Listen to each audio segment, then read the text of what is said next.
This is Murder in the Rain, where each week Emily Rowney, Alicia Holland, and Josh McCullough tell true crime stories of the Pacific Northwest. Murder in the Rain contains graphic content. Listener discretion is advised.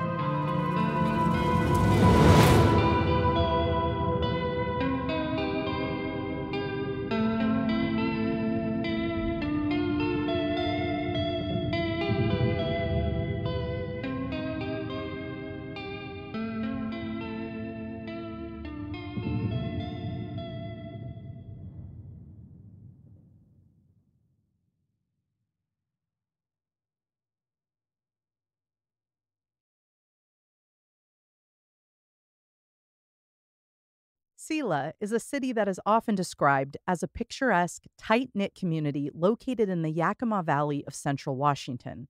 It's not the kind of place where really bad things happen, or so most of us think of the small, idyllic towns that we hail from. But Selah does sound fabulous. With just over 8,000 people, it's easy to imagine tight-knit is an accurate description. In fact, in the early 2000s, Selah was in the media showing us just how close the community actually was. A local couple, Doug and Bronwyn Mayo, discovered the fossil of a mammoth on their property and turned it into an opportunity to inspire kids in their community to embrace learning and the sciences. The Wanas Mammoth Foundation was created to protect the mammoth site and provide education on archaeology, paleontology, and geology. While the excavation was in progress, they even asked local kids to participate in a mammoth naming contest, and the winning name was Columbo.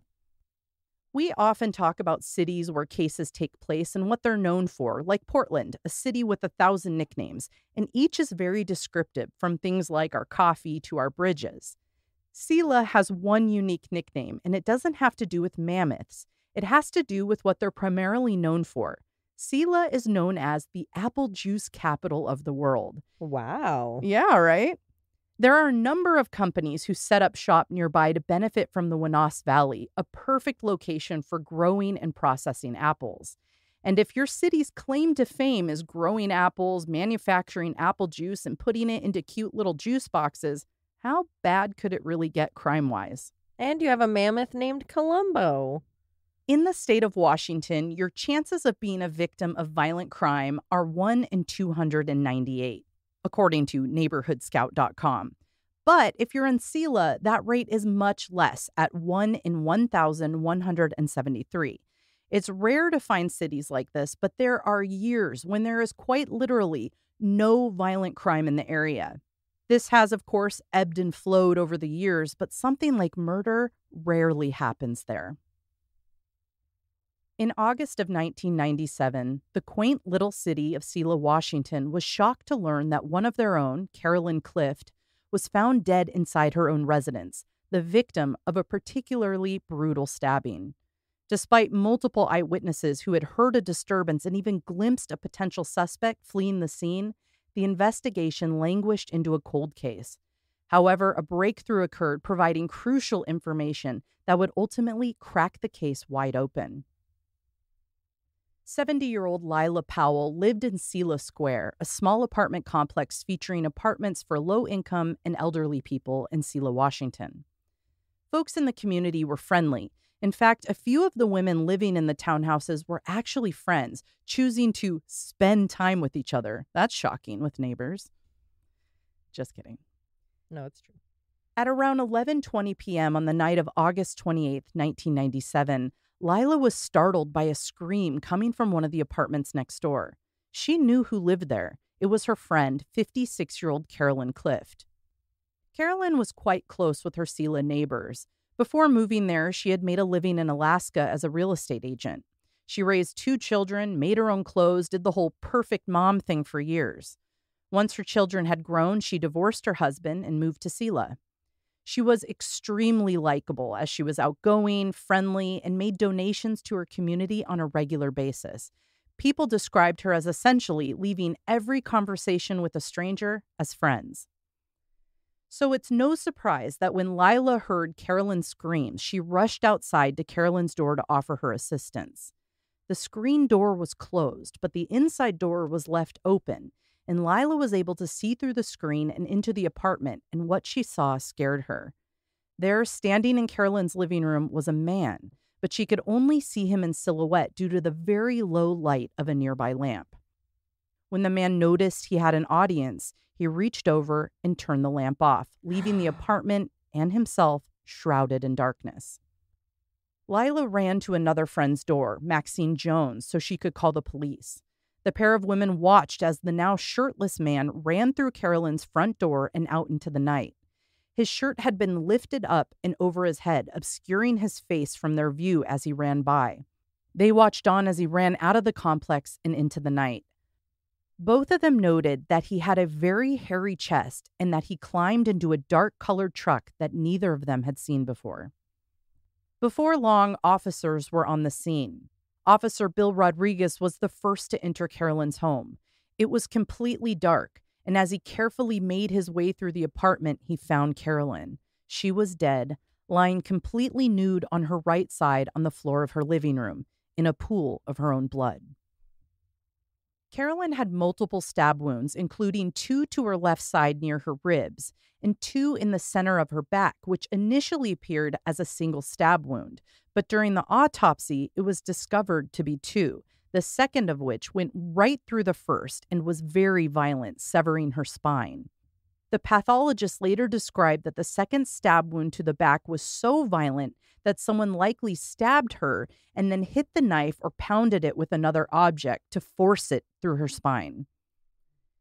As investigators made their way through her home looking for evidence, they discovered a hammer lying on the drying rack next to the sink. They believe that's what the man likely used to force the knife through her spine. Unfortunately, no knife was recovered from Carolyn's home. As they processed Carolyn's body, they took several scrapings from under her fingernails because she showed signs of having fought back against her attacker. It appeared Carolyn had fought as hard as she could, and there was potentially DNA evidence to be found under her nails. Unfortunately, once they tested it, the DNA came back inconclusive. Investigators believe that the attack against Carolyn was likely sexually motivated due to her body being found nude. They also believe that this wasn't just some random intruder and that Carolyn likely knew her attacker. There was no evidence of forced entry. In fact, one of her neighbors had heard a knock and giggling prior to the attack, as if Carolyn opened the door for someone she knew and was possibly even flirting with them earlier in the night. Though they were unable to find the official murder weapon on the premises, investigators did discover 2 Marlboro cigarette butts on the carpet. This was of great interest because it was well known from the interviews with her friends and family that Carolyn did not smoke. She didn't even have an ashtray in her home for guests, so it's unlikely she ever even allowed smoking in her home. The cigarette butts were also unique as they had been field stripped. Field stripping is a technique that's commonly used by soldiers when putting out their cigarettes. The most basic version of field stripping entails removing the hot ashes from the cigarette before you put it out. Now, this is done for a couple of reasons. 1, to avoid accidentally starting a fire in the vicinity, and 2, to avoid leaving a sign that you were in the area recently. So a warm butt with a cherry would allow your enemies to know that you were nearby recently. I feel like I've seen that in movies where they maybe lick their fingies a little and then and put squish it out. Yeah. Yeah, and there's a few different ways you can do it. And most of the time, they would actually take the butts with them and not leave them behind. But the field stripping itself is just the removing of the ashes before you dispose it. Interesting. On the floor near the cigarette butts was an empty box of Marlboros. The pack was also telling as it had a distinctive stamp on it, the Yakima Nation stamp, indicating that the cigarettes were purchased on the Yakima Reservation. Police were able to then track down where the pack was purchased to a store called the Little Brown Smoke Shack. Surprisingly, that lead didn't go anywhere. It's really disappointing. You'd think that maybe the clerk would remember someone military or a non-native person, but there was just a lot of people buying cigarettes there. While police were deep into their investigation, looking into all of the clues collected at the murder scene and reviewing all of the documented witness testimony, they began to develop a profile of Carolyn's killer. They believe the man was Caucasian and was familiar to Carolyn. He was likely in his 50s, standing at a height of around 6 feet tall. He would have had a background in the military, would be known to smoke, and would drive a pickup truck. And as we know, would also be very hairy. Oh, right. Oof. After speaking to Carolyn's friends and neighbors, they learned that she had a boyfriend named Taylor, whom she was planning to see the night she was murdered. Taylor's description given to them from the neighbors was very similar to the profile they had compiled of her killer. Taylor was ex-military and served in Vietnam, making him roughly 40 to 50 years old. He was known to drive a truck, and he was a smoker. Thanks to Carolyn's address book she kept in her house, investigators were able to track down Taylor very quickly. Taylor lived in Everett, Washington, 2 hours from where Carolyn lived, and as police pulled up to his house, they saw his pickup truck parked right outside. This, of course, piqued their interest. Taylor answered the door shirtless in all of his hairy glory, and officers made a note as that was something witnesses described seeing when the likely murderer fled the scene. When asked, he claimed he had no idea that Carolyn was murdered, and police requested that Taylor come to the police department for questioning.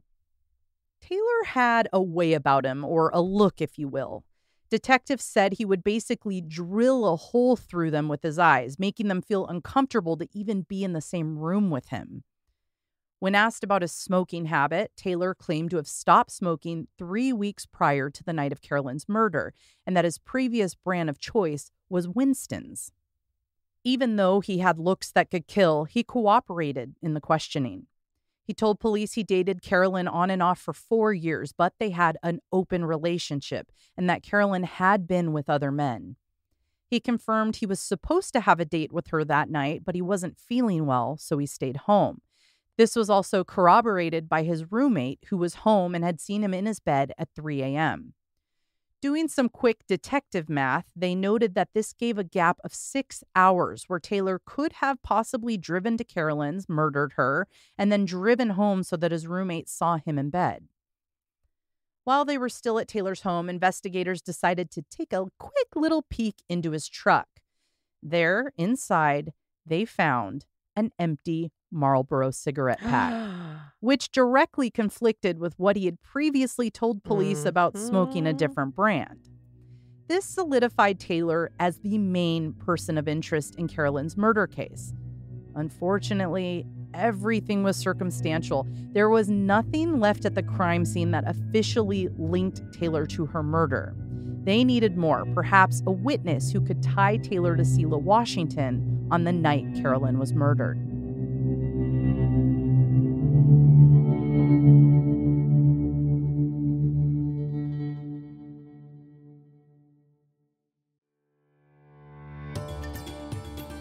The holiday season is known for 2 things: merriment and stress. Get the kids covered for their days off of school. Get them to their holiday parties or performances. Get presents for your loved ones. Get the decorations up. Pick up groceries, traffic, dinners, work, life. It can be a lot. A natural option for relieving stress, anxiety, restlessness, and other sleep-related symptoms is CBD. Yet not all CBDs are equal or work the same. Because of testing, quality, and efficiency, my new go-to CBD is Next Evo. I've used a lot of different brands and forms of CBD, and nothing has tasted as good, worked as well, or had such a positive effect on my stress and anxiety than Next Evo. If my day starts with feelings of anxiousness or stress, I enjoy 3 Next Evo gelatin-free stress complex gummies. Soon after, I feel like a weight has been lifted. I'm not impaired in any way, it's just that little voice of anxiety has chilled out. Next Evo tests their products, unlike so many other CBD brands, so you'll actually get an accurate dose. My favorite part about Next Evo, besides how well it works and how good I feel, is the variety of options. Need help in the sleep department? Try their Sleep Support Complex. Need something while on the go? Use one of the tiny CBD powder packs that fit discreetly in your purse or pocket and are perfect for those times when you need a little relief in your day. I took one just last week once I realized I was going to be stuck in traffic. It made the ride home much less stressful. Sleep better and calm your stress. Upgrade to better natural solutions from Next Evo Naturals. Go to nextevo.com and use the promo code RAIN for 25% off. That is 25% off at nextevo.com using the promo code RAIN. Next Evo. Join the evolution.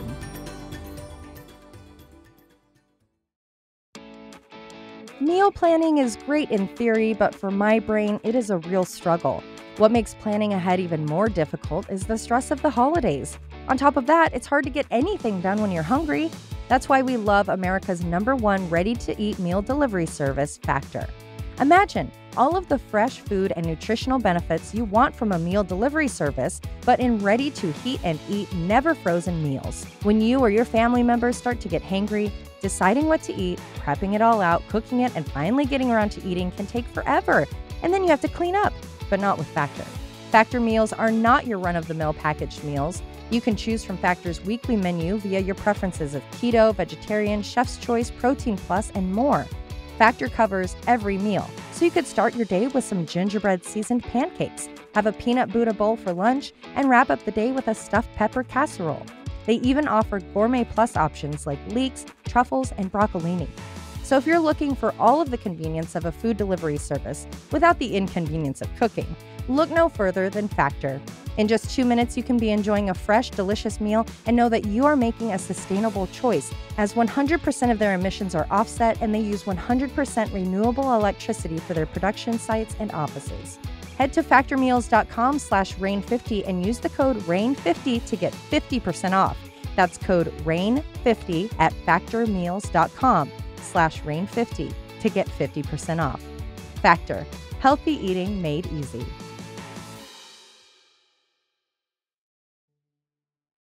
Several tips bubbled up. A woman working at a local liquor store said she saw Carolyn between 6 and 7 p.m. that night. Carolyn had purchased some whiskey and mentioned to her that she was on her way home because she was having a friend over for dinner. The clerk then saw her go outside and begin chatting to a man in the parking lot. The woman working recognized him as a man named Michael. Michael was a local bartender who police were able to track down. He told them he had never met Carolyn before that day in the parking lot outside the liquor store, but that she had asked him for a ride and he obliged. He claimed to have dropped her on the sidewalk outside of the apartments where she lived. Michael, like Taylor, was also a smoker. He smoked Marlboro cigarettes. But one of them is actively lying about it. Ooh. Michael's car, however, was not a dark truck. He drove a white sedan, and he had an alibi for the night of her murder. He had been over at a friend's house until around 10 p.m. Then he went home where he watched TV with his roommate, Frank. Like Taylor, there was no evidence from the crime scene that linked Carolyn's murder to Michael. And before long, they ran out of leads and the case went cold.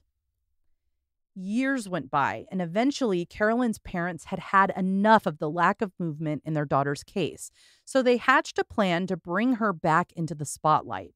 Her father pushed and pushed so he could have a feature story written about her in the local newspaper for the 10-year anniversary of her murder. Once the piece was published, people took notice. A new witness, a man named Cecil Toney, came forward with a massive tip. The witness had been driving between 11 p.m. and 12 a.m. near Carolyn's apartments on the night she was murdered. As he drove by, he saw two men duck behind a parked car as his headlights passed over them. Before they ducked, they were clearly visible, and he happened to know who they were. Michael Gorski, the bartender the liquor store clerk had seen talking to Carolyn in the parking lot in the evening before her murder, and his roommate, Frank Brugnon, the very same Frank that corroborated Michael's whereabouts 10 years prior. Now, as we know, one of the benefits of looking at a case years later is the advancements made in technology and forensic science. When the case was originally being investigated, Michael Gorski had hair and blood samples taken because he was considered a possible person of interest. Now, at the time, there wasn't much they could do with that. But now, 10 years later, there was. Authorities went hunting for DNA on the cigarette butts found in Carolyn's house. Eventually, the DNA found on the butts were an exact match to Michael Gorski. Michael and Carolyn had known each other. According to Michael, he had only just met her that day and he had given her a ride home and dropped her off on the sidewalk, claiming that he had never been in her house. But with this DNA match, they could place him in her home. He was lying that whole time. Now, just because they had a match and could place him in her home didn't mean this would be an open and shut case for murder. They continued to search the previously collected evidence. One piece of evidence stuck out in the detectives' minds, a pair of eyeglasses left near the hammer drying next to the sink. Carolyn Clift didn't wear glasses. They believed that the glasses would have belonged to her killer. So they began looking for evidence that Michael was the owner of the glasses, and they were able to confirm this by looking at his old driver's license photo in which he wore the very same pair of glasses found at the crime scene. So they don't just get rid of those pictures, even if you get a new license. Right. Now, to put the final nail in the coffin for him, so to speak, Gorski's DNA was found in one more place in that apartment, under Carolyn's nails from when she fought off her attacker. Now that they had a sufficient amount of physical evidence, authorities felt confident that they could build a strong case. They quickly moved to arrest Michael Gorski on July 12, 2011. The very next day, they arrested Frank Brignone.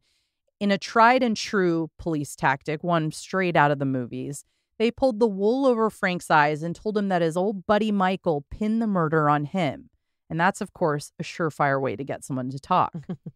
The floodgates opened, and Frank said, I'm not shocked that my friend blamed me for the murder, if I'm honest, which is always like, whoa, I would hope my friends wouldn't do that. Good friendship. Yeah, nice. Real great friends. He went on to tell police what actually happened, at least according to him. Yeah. He told them that they both knew Carolyn. He said that after Michael Gorski drove her home from the liquor store, Michael met up with Frank at the Wagon Wheel bar.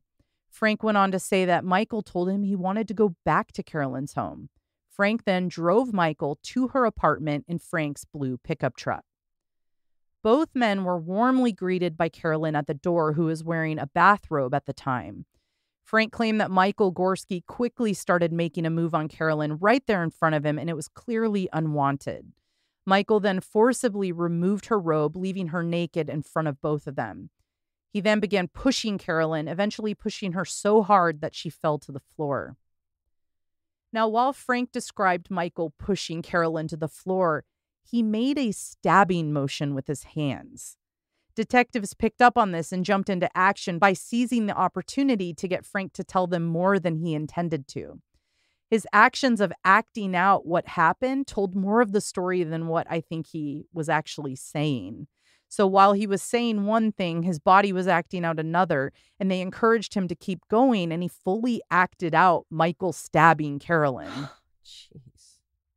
Eventually, police learned from Brignone that Gorski had pushed Carolyn towards him, and Brignone pushed her back to Gorski.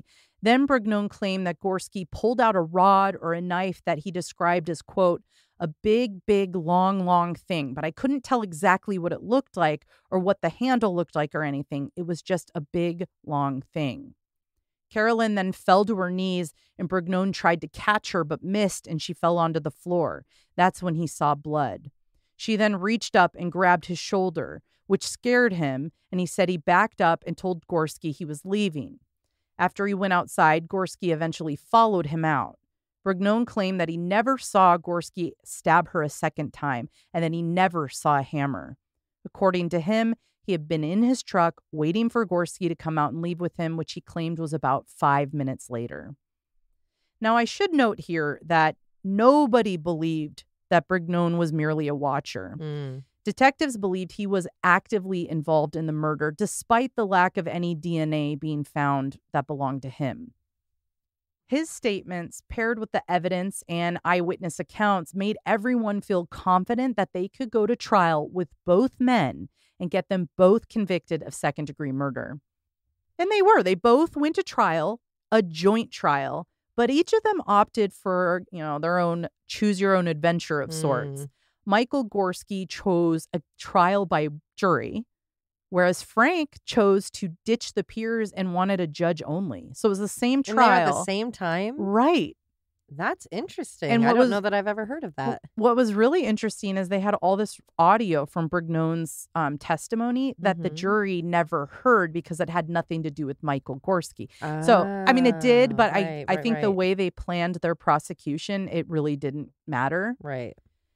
Now, I think Frank probably went that way in the hopes that they would have different outcomes or whatever, but the cases were strong and unfortunately, they were both found guilty. Or fortunately. Fortunately for us, unfortunately for him.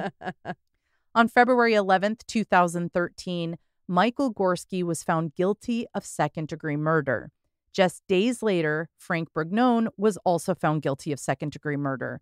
Both men received 224 months for the second-degree murder charge, plus another 24 months for having a deadly weapon at the time, even though we never found the weapon. On January 22nd, 2018, Frank Brignon died in prison at the age of 64 years old.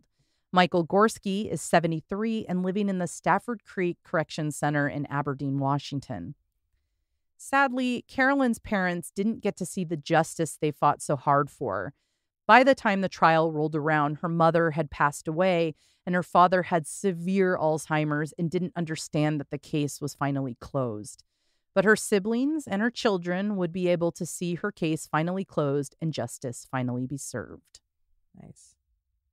That reminds me of we've talked about this before, how people have said, I've had people say to me, like, why cover these cases or why do True Crime Tuesday?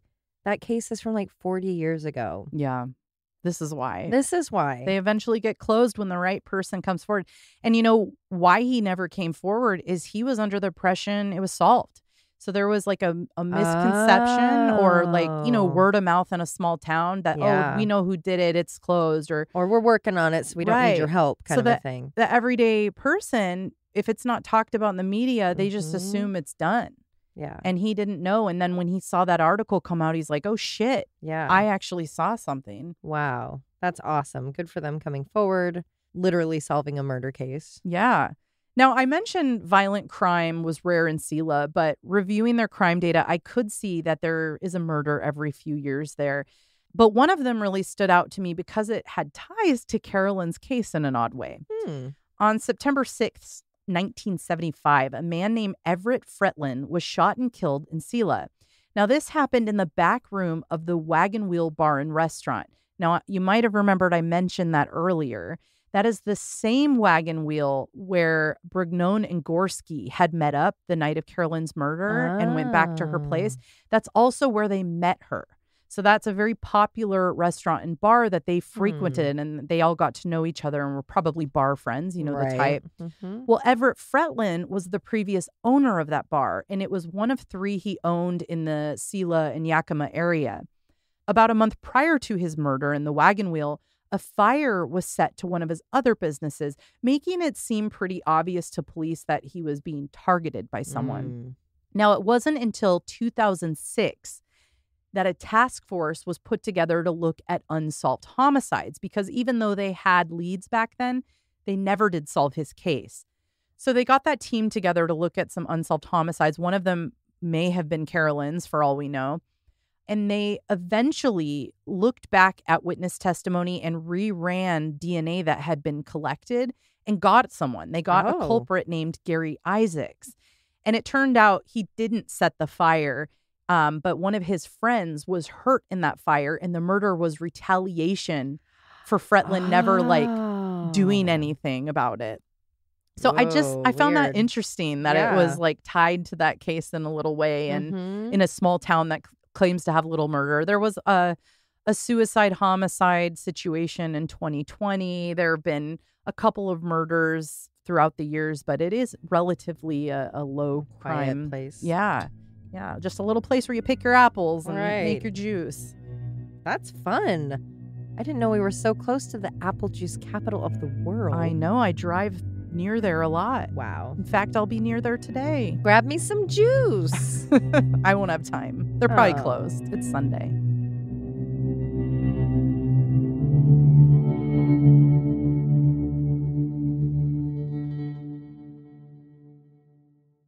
Weenass is what the hell they say online, and I don't believe Oh, them. yeah. I tried to find that one. Weenass, I think, sounds the best. Instead of weenass. Yeah, I'm going to say weenass.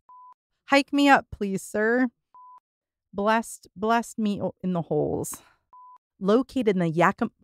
Oh, my God. I read through this twice. Fuck. Inside her own...